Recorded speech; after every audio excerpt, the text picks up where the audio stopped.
Uh, so this morning, we're going to go on and we're going to speak about, last week it was encouraging one another with prophetic words. And this morning we're going to speak just on encouraging one another.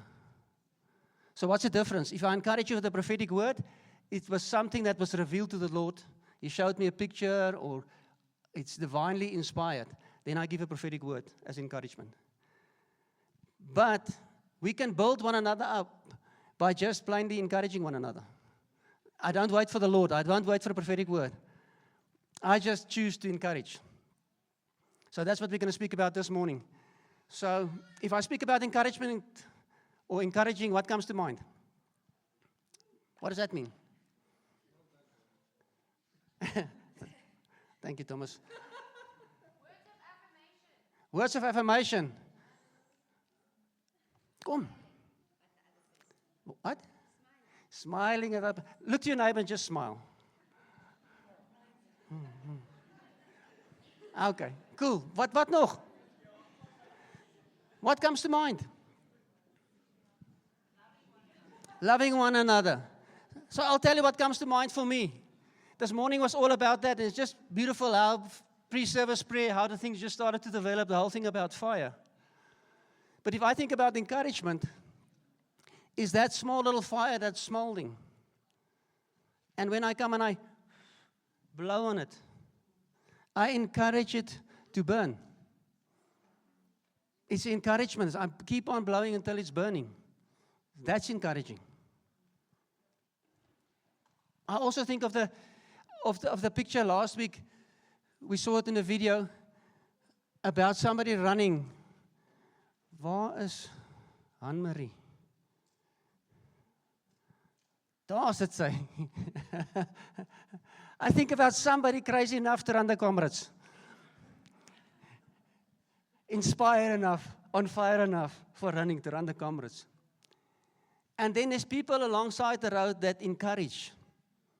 Come on, Anne-Marie, jy kan.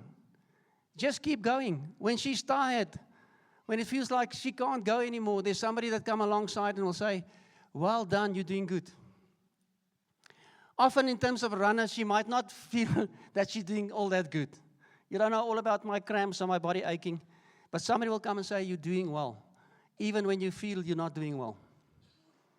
And just blow wind into your sails and say, you can do it. Sometimes in that encouragement, there might be also a little bit of advice.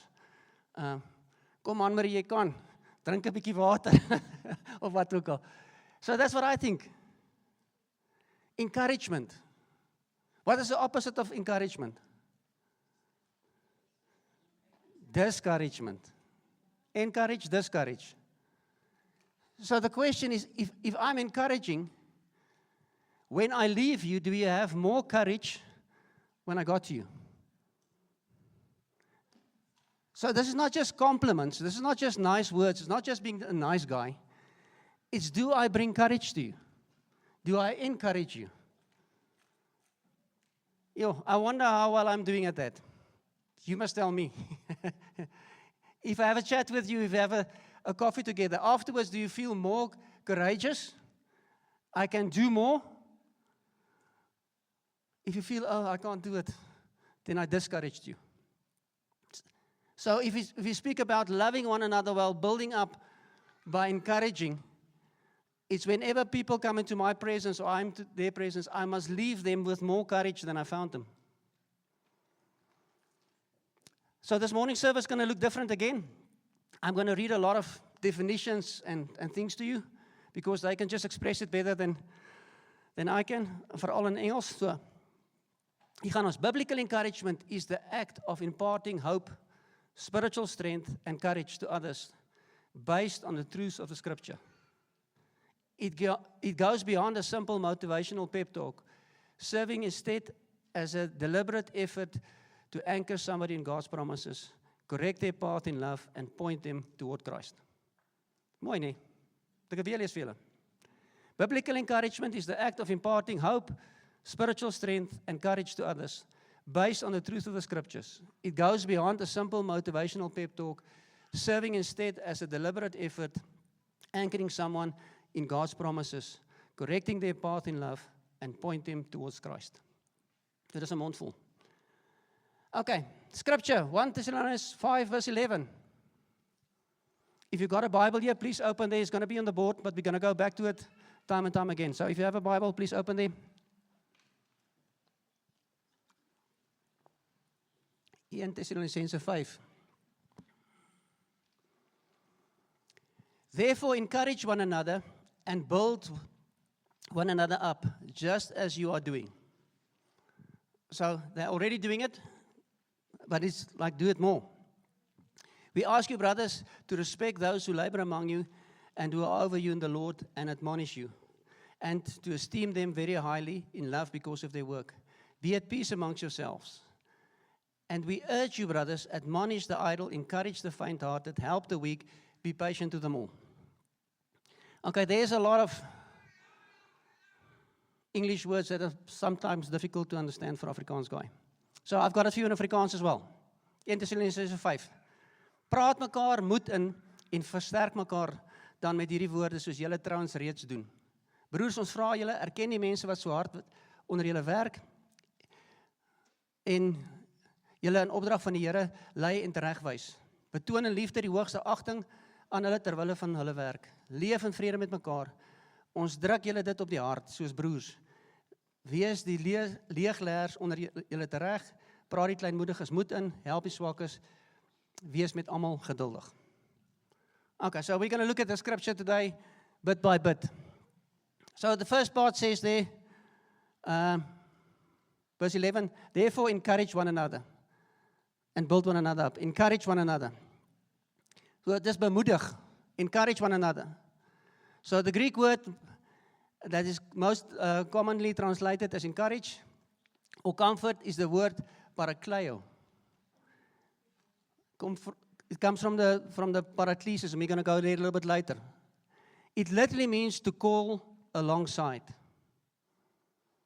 This reflects the primary purpose of biblical encouragement, walking alongside a fellow believer to support them in their faith journey.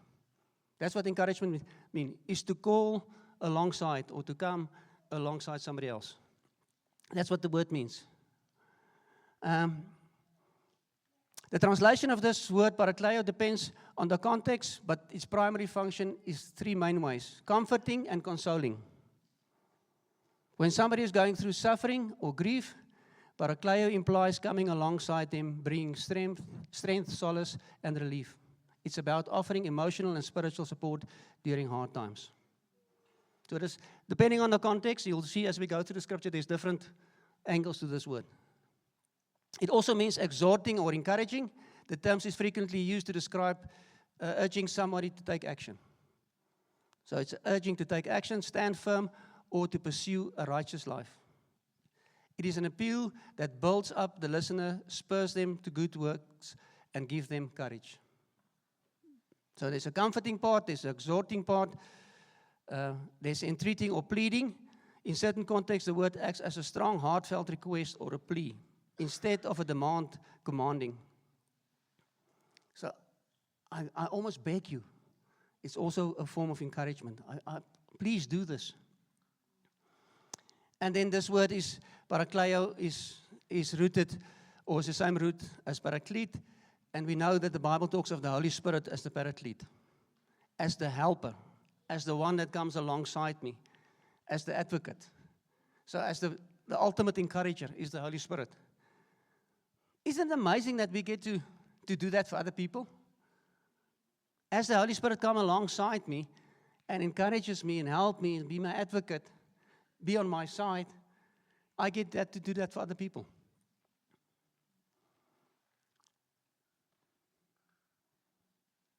For me, that's quite a thing to ponder on. It's like, I can be like that. I need to be like that to build up the body to love well. And it's an intentional thing. It's not just a by the way thing. So it's an intentional thing.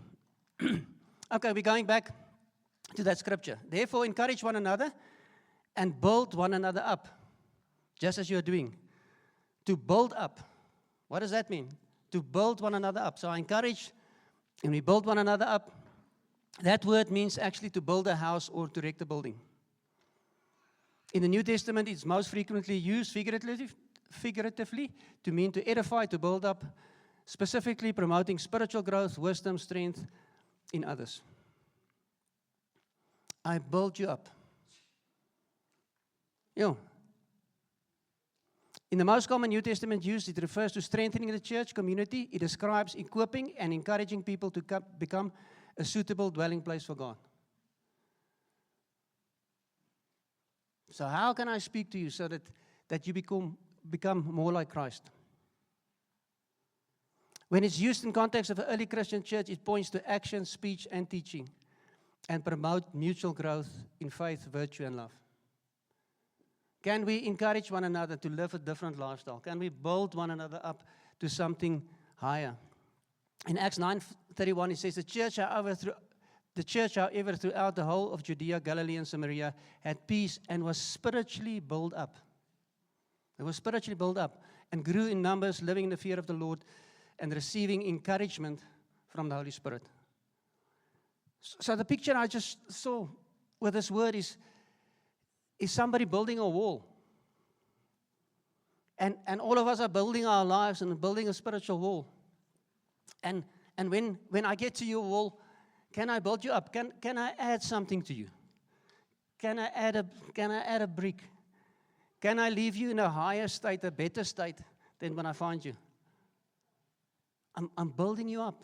Is there almost in the spirit more of you after I leave you than when I found you? I'm actively, this is an active thing. It's not just a by the way being nice.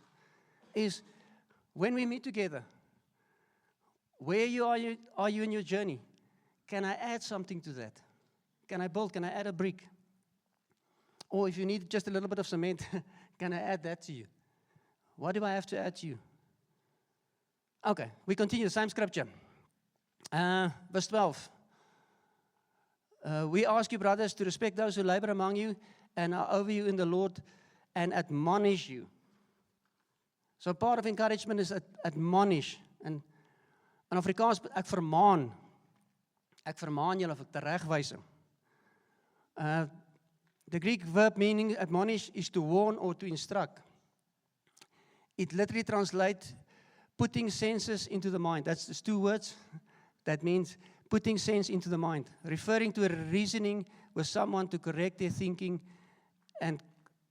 or caution them against danger. So when we get together, can I put something in your mind? Can I change your mind? Can I work with that in such a sense that you will reflect Christ more accurately? The word is frequently used in the New Testament to describe an appeal to the intellect and will rather than a harsh rebuke.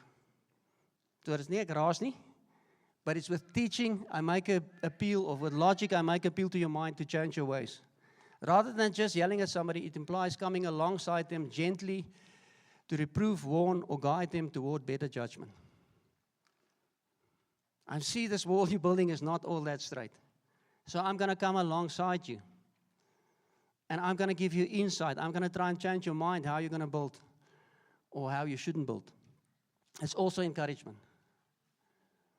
Admonishment through instruction especially appeals to the mind, supplying doctrinal and spiritual substance. It exerts positive pressure on someone's logic or reasoning.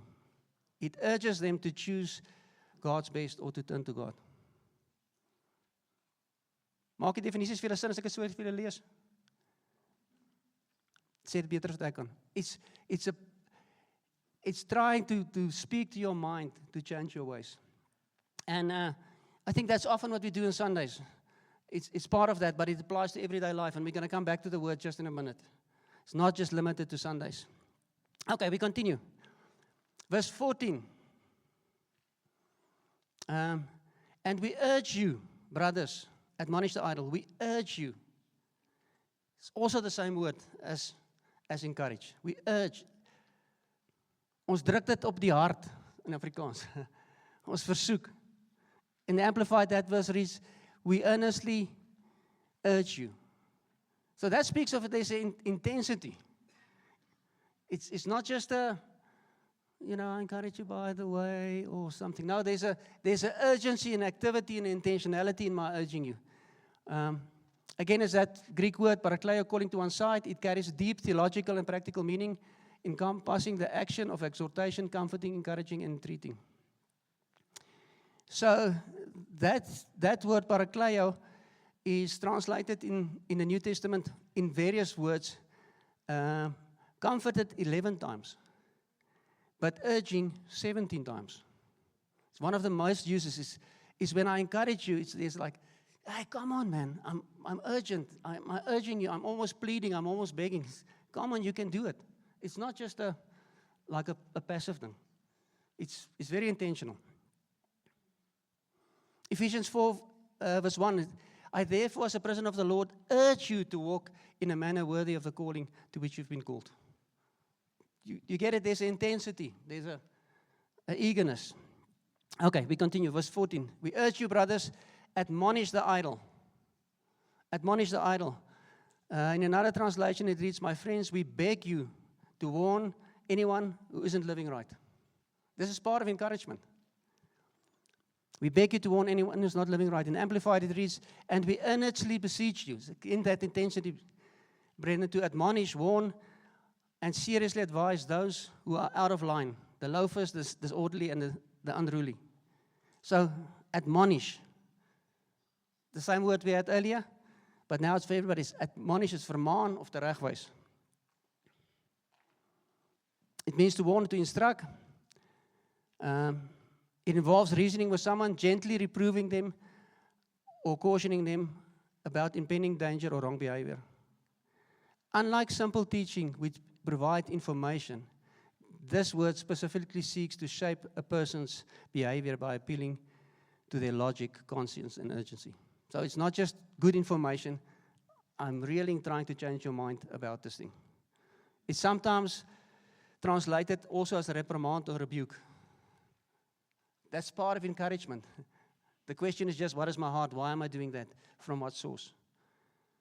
Proverbs 27, 5-6 says, better is an open reprimand of loving correction than love that is hidden.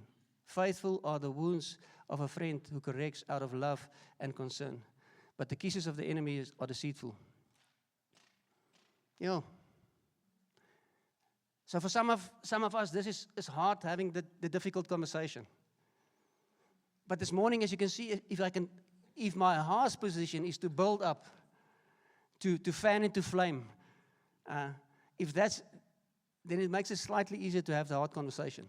I'm doing it not to be critical or harsh. I'm doing this to build up. I think the difference, before you have a hard conversation, to check in your heart, if you're right in that regard, is the difference between criticism and encouragement, or just pointing out what's wrong, is, am I prepared to come alongside you and walk it out? So we're welcome to even use that reprimand, rebuke one another, as long as I'm willing to come alongside and say, Aisha, I see this thing in your life is not lekker, but I'll come alongside you. I'll walk this thing out with you. Then I've got the liberty of having the hard conversation. But if I'm not prepared to walk it out, if I just want to point a finger, jy is alweer daar, then I'm just critical or opinionated.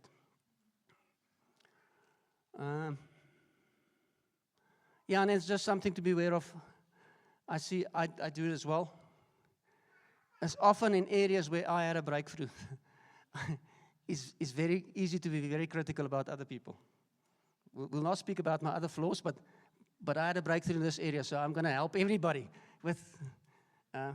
It's not necessarily wrong, but just check our hearts that it's not out of a wrong place. Okay, continue. Verse 14. We urge you, brothers, to admonish the idle, encourage the faint-hearted. Encourage the faint-hearted. Huh?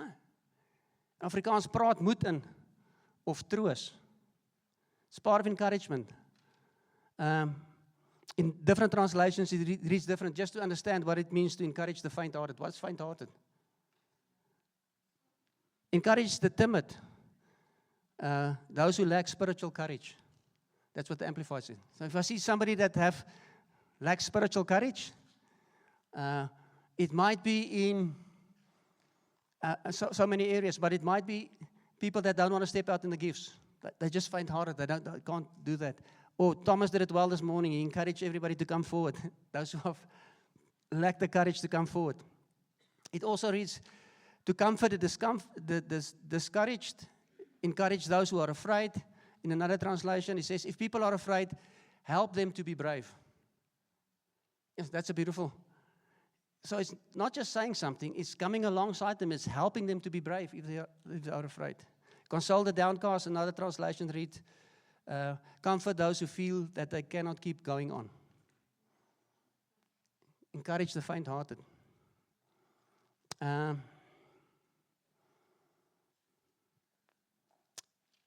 The word actually just means to comfort, to console, to encourage, to speak to somebody in a friendly or a persuasive way. It means consolation. In most contexts, it's used as soothing someone who is grieving or distressed, such as comforting mourners. So, when Lazarus died, people come to comfort them, speak those words to them.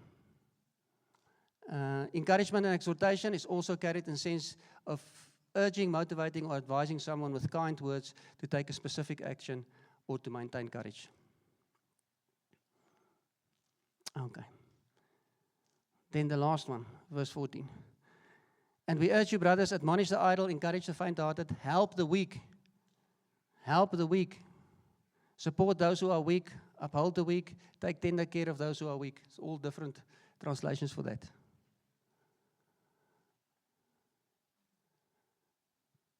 So let's think in terms of the congregation, because this is for building us up. And where I'm flawed often is I will point to the weak. People are weak in that area. But this here, help them. And that the word help is in Greek is just to hold firmly or adhere to or cleave to. Help the weak. Attach yourself to them, cleave to them, hold on to them. It's not just point to them. And weak is the people without strength, without vigor or power. Used frequently in the New Testament to denote physical, moral, or spiritual weakness. The spirit is indeed willing, but the flesh is weak. It is lacking that. And isn't that the beauty of the body? Is that when I'm weak, there will be somebody else there that is strong, that will hopefully hold on to me. Or in an area where I might be strong, I can see somebody that's weak. And Thomas encouraged us in worship to do that. When I see somebody, will I hold on to them? Will I hold firmly to them? And it plays out in so many areas, so many things. But especially one area I'm thinking of, if people are weak in faith, if people lack faith, how do I help them? I can extend faith to them. I can say, you can have some of my faith. You don't have faith for the situation, but I have. Let's pray. Let's write this thing out on my faith. I extend my faith to you. I know you can't see that this thing's going to work out, but I can see that it's going to work out. I can trust the Lord for that. We had a prayer meeting the other day for the financial committee, and Etienne had this beautiful testimony. After we prayed, he said his faith was built up by our prayers. When we went in that meeting for what we prayed for, Etienne didn't have all the faith. And after we prayed, he was encouraged, he was strengthened by the faith of the other people. Romans 11, 1 verse 11 and 2.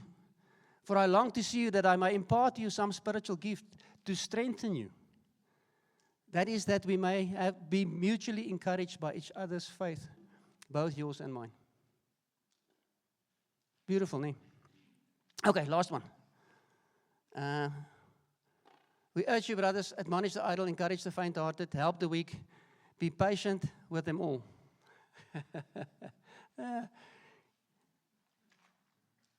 Wil jy nie sê Jesus help vir Dani asseblief? Be patient with them all. I don't like that word at all. And when I went and looked it up in the Greek, I even like it less. It literally means long suffering. Two words, long, and the other word is temper or passion. Long suffering. Encouragement often takes a lot of patience. Long suffering. Do it over and over and over again. I think another beautiful, since we have all these babies around and coming, and patience. What happens when a baby starts to walk? Huh? How encouraging are the parents? Kom aan, Boetie. Nee, jy kan, kom. And then they stand up all wobbly, and they give one step, and they fall down. Wow, mama, jy gesien hy loop. That's encouraging. I just gave one step. Nobody goes, oh, you're stupid, baby. You failed. You're not running yet. We don't do that. But if we have a mind of encouraging one another, it takes that patience. When we're working with one another, and I see you taking one step in the right direction, is, yes, man, go. Jy loop, jy hardloop. You're doing it. And I'm guilty of that. Often I want to see you run. And if I don't see you run, I can get a little bit impatient with you. Vergewe my. But it's to be patient with one another and celebrating each small step as people take it. When we pray for people for the ability to speak in tongues, we're also excited if they make one sound. You say, yes, dit gaan. It's absolutely right. It's encouraging. But in other areas, we don't do that. People have been struggling with whatever. And they went maybe just surrounding purity and porn. They used to watch it daily. And they're now down to once a week. Are we kicking them? Or are we encouraging and say, well done. You're not where you need to be yet, but can I add a brick, can I add a stone? You're doing better than you did a week ago. Keep on going, keep on running. You're making it. And building one another like that. Okay, summary. To encourage one another means exhortation, urging someone to persist in faith, holy living, and good works. It means to comfort, providing peace and consolation of God during times of suffering, loss, or hardship, edification, building up the body of Christ by pointing out evidences of God's grace in the person's life, correcting, offering wise counsel, and gentle guiding someone back to the truth, which may require loving but challenging conversations. That's what encouraging means. Are we going to encourage one another? Like we're already doing, and just going to do better in it. Encourage my bietjie, né?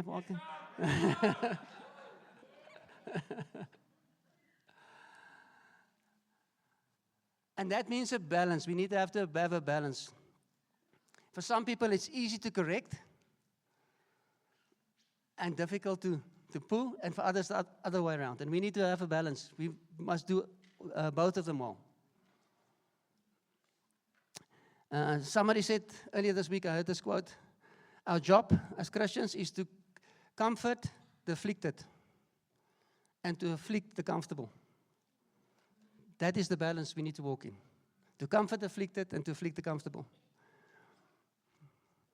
And then all of us need to be encouraged by others.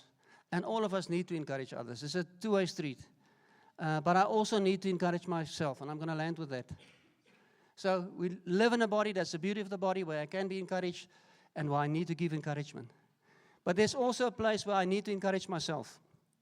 1 Samuel 30 verse 6, story about David. David was greatly distressed. Greatly distressed. For the men spoke of stoning him because of the souls of them. All were bitterly grieved, each man for his sons and daughters. So, greatly distressed. People want to stone him. He was panicking. But David encouraged and strengthened himself in the Lord is gone. Isn't that incredible? When there was nobody around, when everybody wanted to stone him, he was able to encourage and strengthen himself in the Lord. And I want to land on that in two practical ways this morning. How do I strengthen myself in the Lord? Julle vra sulke goeie vrae. First one. There's the Bible, Romans 15 verse 4. For whatever things were written before were written for your learning, that through patience and through encouragement of the Scripture, we might have hope. And maybe next time we're going to get into a little bit more having a quiet time, getting regularly in the scriptures and what does it mean. But by getting into God's word, I'm encouraged. I'm built up. And if I don't do that regularly, I'm going to struggle to be encouraged by myself. So it's one way. Then the second way is by praying in the Spirit. Jude 1 verse 20. But you, beloved, building yourselves up in your most holy faith, praying in the Holy Spirit. So this is not a charismatic thing. This is not a thing to prove I've got something. This is given to build myself up. So whenever you are discouraged, I encourage you, won't you start praying in tongues? And with passion. If you go, it's impossible. If I go and start praying in tongues, and with a little bit of,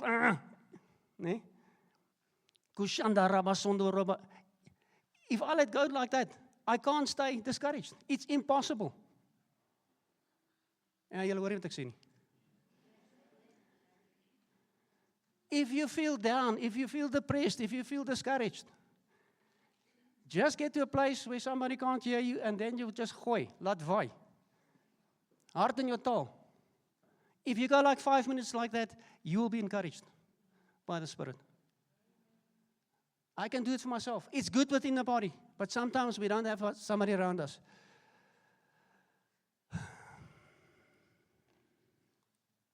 I think I'm going to land there.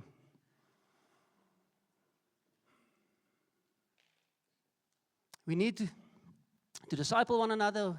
We need to love and build one another up by encouragement. If the Lord tells me to encourage somebody and He gives me a specific word, it's by a prophetic word I encourage you.